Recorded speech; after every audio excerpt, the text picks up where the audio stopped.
We are ready to get on the road and go fishing. I'm super stoked because today I'm fishing with my buddy Dirty Dirds out of separate vessels, and that's what this video is going to be all about. Now, I know my channel is called the Smallmouth Experience, and it's called that for a reason, but today we're doing some largemouth fishing. We're going to a lake Dirds and I know really, really well.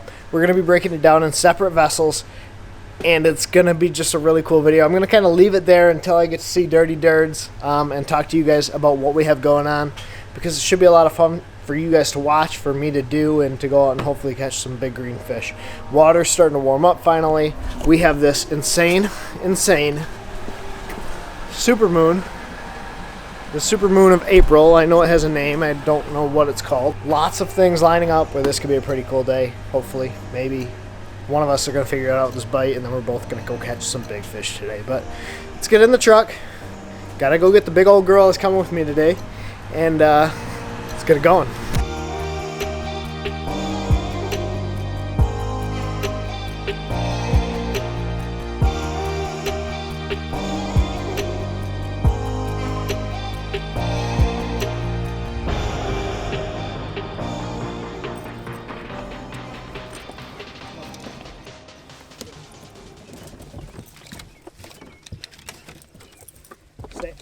Sit.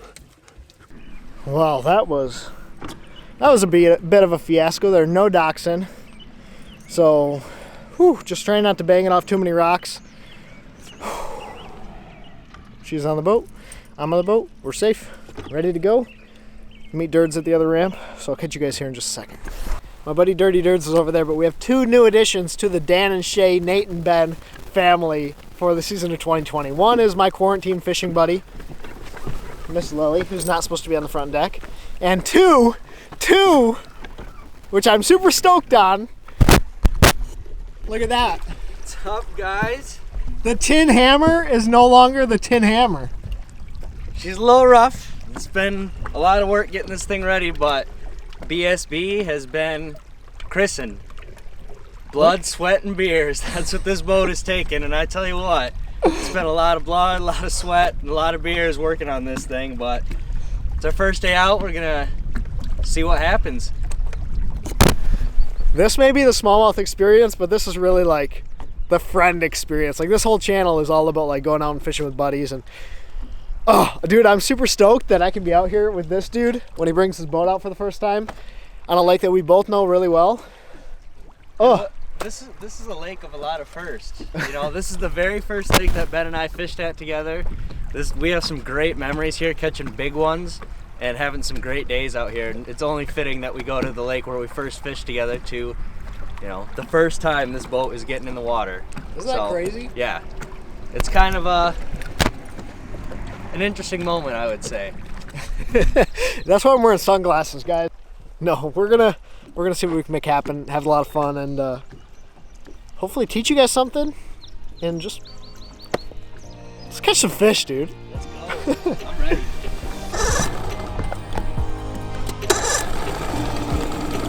Wow. Woo!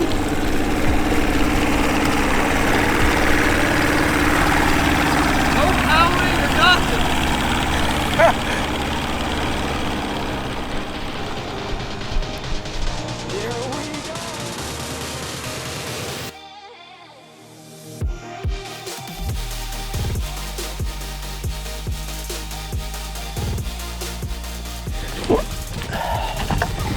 So one thing you'll hopefully see throughout the day is Dirds and I kind of working together, talking about like, hey, get to the back of the boat. He's going to start on one of his most productive springtime areas, and I'm going to start out here on one of mine.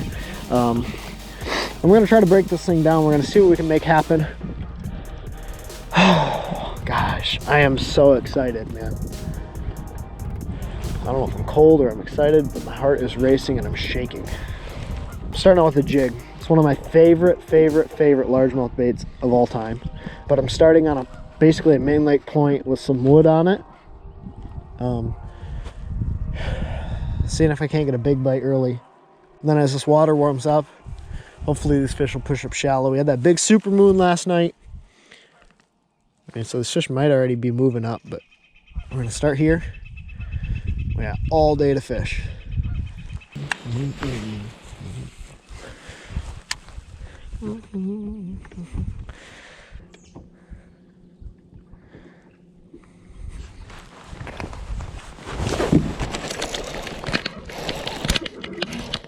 I was not paying attention. I was on my phone. That's a big one.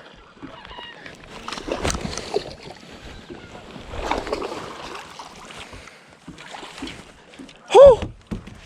Dude. Yeah. Whew. I was on my phone, not paying any attention, responding to an Instagram message. Oh my gosh. Lily, look at that, baby. Look at that. She's like, I don't care. Oh my gosh, guys.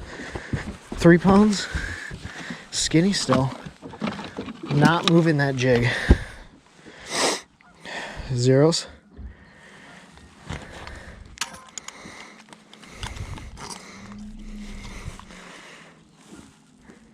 Oh my. 4 pounder almost, 392.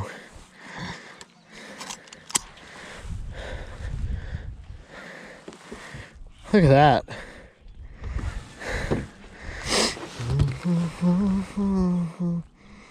What a beautiful fish. Thank you, big girl. Well, you want to see it go? Bye. Hey, good work. Good work. Good work. Good work. Get down. Down here. Down here. Thanks, baby. Literally doing nothing with that jig. There's a piece of wood down there. I was responding to an Instagram message and that fish bit when it was just sitting there. Those are for sure fish right there on that point where it turns. You have something here and then that's a fish.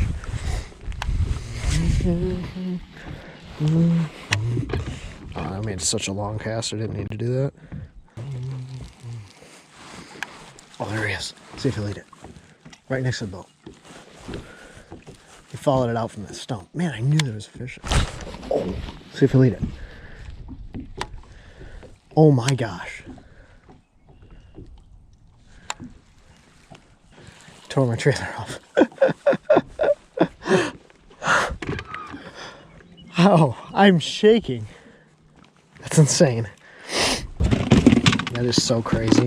Okay, so just right quick, Lily's gonna come over and say hi too, but I've been fishing for probably 20 minutes. I ran down this bank, and it's actually a shady side bank, so I was really questioning whether or not that was a smart decision. But these fish are pushed up on there. There's a bunch of wood, there's some laydown, some logs. This was basically all cut out like 40 years ago, 30 years ago. So there's a bunch of stumps down there. So it started on that deeper wood in about 12 foot of water. And I think as that sun gets on this stuff, those fish will move up and they'll push up in a little bit shallower water. But I just missed that one. Flipped to that stump and he didn't eat it. So I kind of reeled it back in to make another flip to it. And he followed it in. And if I would have just had composure to like settle myself and make a good flip, that fish was like sitting 2 inches under the water. And when I got real excited and flipped out, I missed him. But he still followed it down and ended up eating it. I just didn't get a good hook set. So these fish are willing to eat. They're willing to chase. Might push shallow here in a little bit, but I'm going to keep that jig in my hand for at least a little bit longer. Because, man, caught that 4 pounder. Missed that one that was probably 2.5. I'm shaking. It's a good day. It's a great day to be alive. You know, the sun's still shining when I close my eyes, and a hard time in the neighborhood. Just make everything just as good. One thing I'm working on is keeping my rods organized, like throughout the day. This is one thing Brian Thrift is really good at, and I think it's what makes him so efficient on the water. This is his ability to have his rods laid out nice, so when he reaches down to grab one, he doesn't have them all tangled up. So one thing hopefully you guys will keep noticing, rods are spaced out, rods are organized nicely. That way when I go to grab one, super easy. It all can be, man. That's what's so hard out here. Oh, I got throttled. Oh my gosh, dude.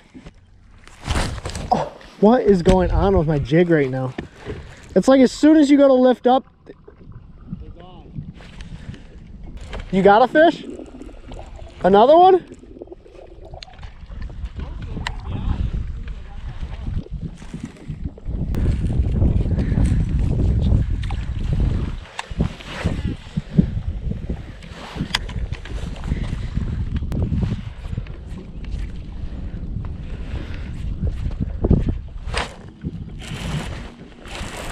First cast with the jerkbait.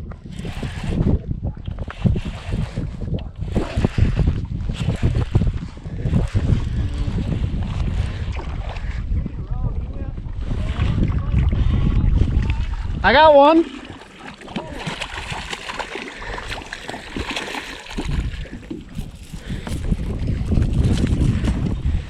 Chomped this jerkbait, dude. Smashing them.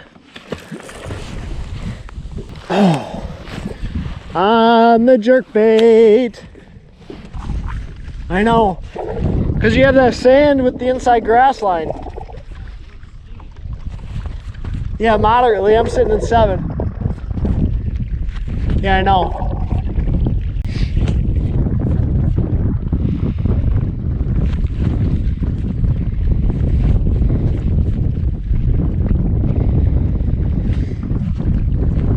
There's, oh. That one just loaded up on it. There. I think it's pretty big.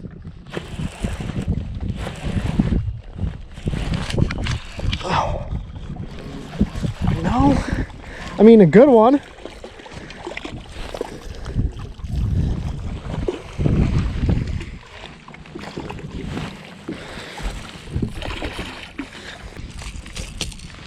That's a small one. That's a real small one. Did yours have any size to it?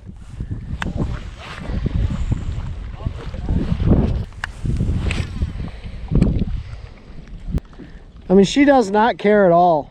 Oh yeah, I forgot that she did that. Yeah, she's being lazy. There's one.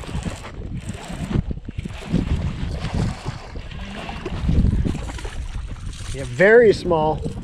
But they just choke it, man. I mean, like smashing it. I hope I don't get bit on this. What is it? Oh, that finesse jig? Why don't you want to get bit on it? There's one. You might. That's a little better one. Oh man, dude, they're getting it like backwards. Look at how he ate that jerkbait. I hung it in the floor, but look at that jerkbait. It's just straight gone.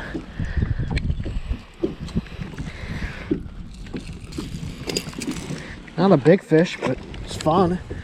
They're smoking that jerkbait like head first. Dude, that's like, what, 10 fish off this spot already? No. Between us? That's about 5 or 6. Yeah.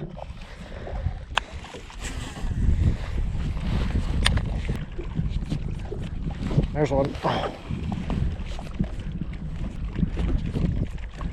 There's one. That's a better one.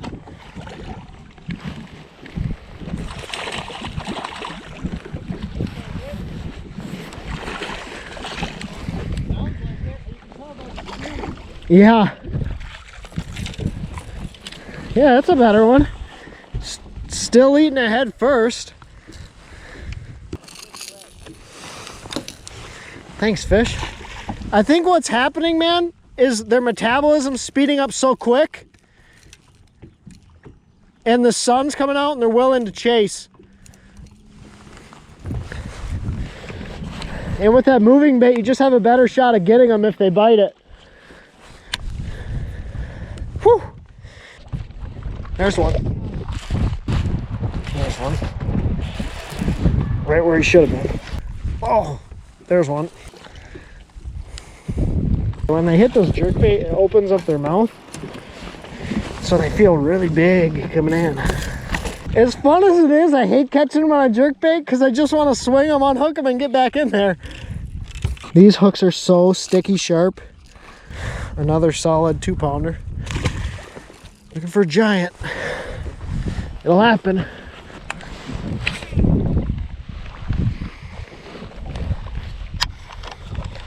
I don't know what kind of hooks are on this duo.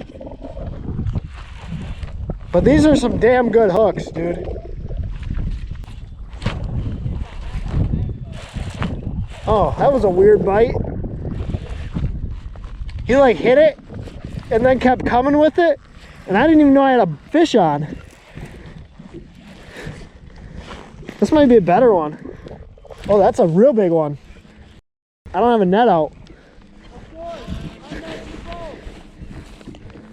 Oh, don't. You only got one hook. Huh?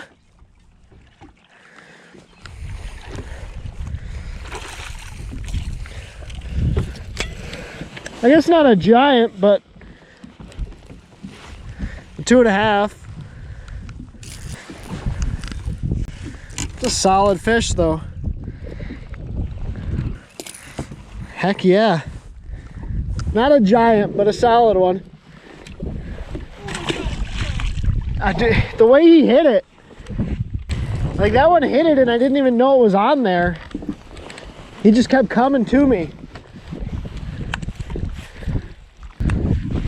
One of my worst habits that's bit me so many times is not getting that stupid net out. Like right there, that could have been a real big one. And the net was in the floor. So dumb, especially when you're fishing treble hook baits. So in the springtime, there are just a couple things that I look for. The first thing is kind of wood. Wood tends to hold heat a lot better than a lot of other things that I found. So they'll get on wood early season, especially because the bluegill and the crappie and everything get around wood. The other thing is grass. Like if you can find early season grass or like grass left over from last season, it's basically a natural ecosystem for these fish. So I was just fishing that inside grass line over here. Now I'm in this big bay and I'm going to be fishing some of this, you know, offshore, I guess offshore sort of grass, which I think is mainly just left over from last year, because Dirds and I were talking, it doesn't look great. There's actually not that much of it, but if I can find a little pot of fish, I can probably sit there and catch a bunch. I'm looking for those big ones though. I'm really looking for like a 5-pounder. So I would love to catch today. Not that I'm not already having fun, but those 5-pounders are hard to come by, and this is time of year to do it. So here's an up close look at that bait that I've been doing all the work with today. This is a Duo Realis 100 SP. I believe it's called Aaron's Edge color. And Lou's Tournament Pro G reel, 7-1-1, 10-pound test fluorocarbon line. And then I'm using a TFO Tactical Elite 7-foot medium cranking rod. And I like this, it's got a really short handle on it.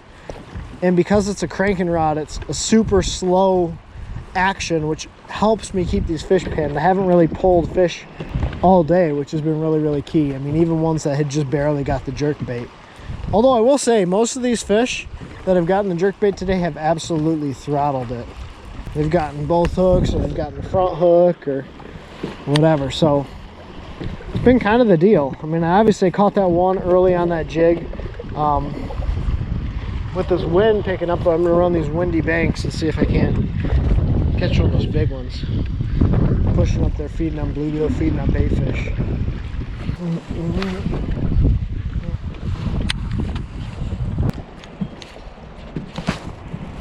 There's one. They're all the same size right there, but they are so much fun to catch.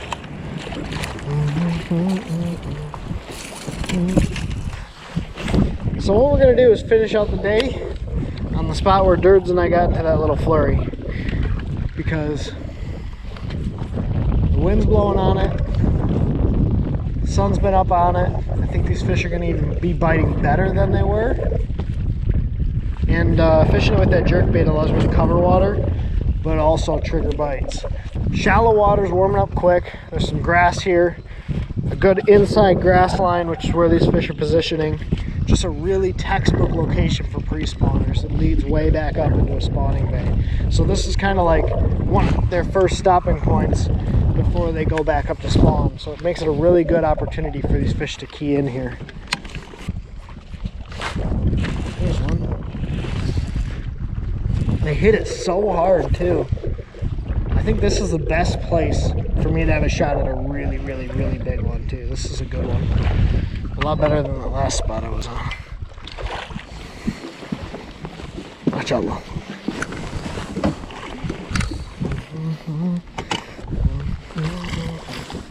That's a good one. Look at that fish. Big, big, big head on it. A jerkbait is such an effective tool in the spring to cover water with.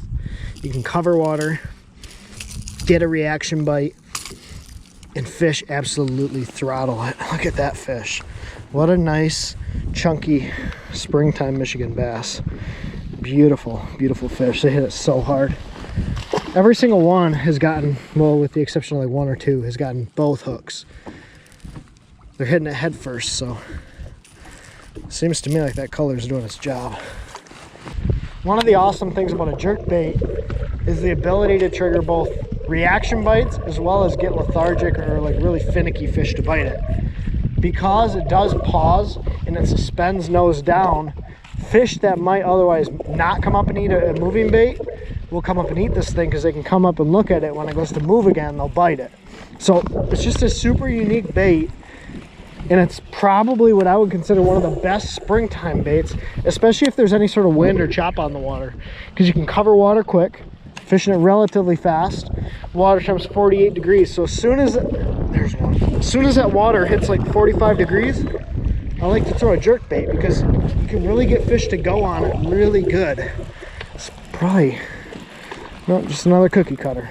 So many fish, big ones, small ones, and everything in between. Lily is not impressed. She's like, Dad, come on, man, show me a big one.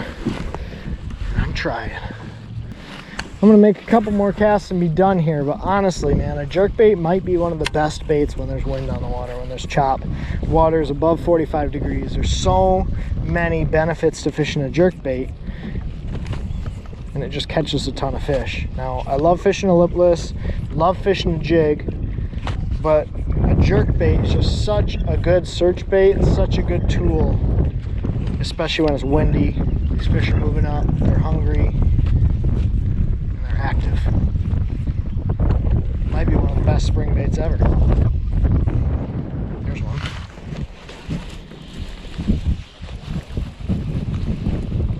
Nope, that's Chris. Boys and girls, real not staged. I had a panic attack. I thought I lost my keys. They weren't in the boat, they weren't in the truck. Truck was unlocked, and I'm like, oh my. Did I fall out into the lake? I don't know. Well, when I had originally gotten in the boat, this clip right here,